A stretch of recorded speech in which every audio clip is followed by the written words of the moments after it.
बहुत समय पहले की बात है। एक दूर देश में एक रानी रहती थी। सुंदर रानी।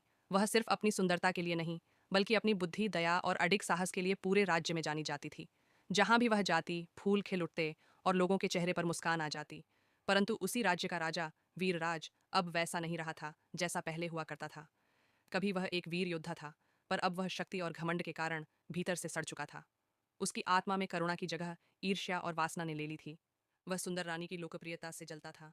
उसे यह बर्दाश्त नहीं होता था कि रानी की आभा उसके सिंहासन से बड़ी हो रही थी। धीरे धीरे वह रानी को शारीरिक और मानसिक रूप से परेशान करने लगा।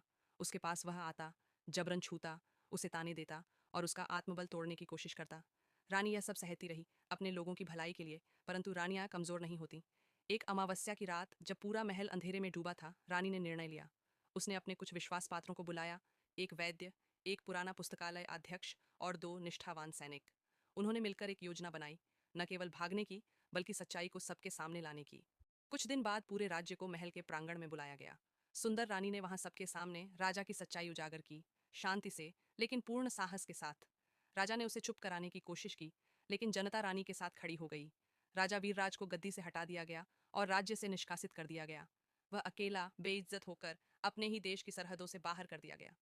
सुंदर रानी ने फिर कभी किसी राजा को अपने पास नहीं आने दिया।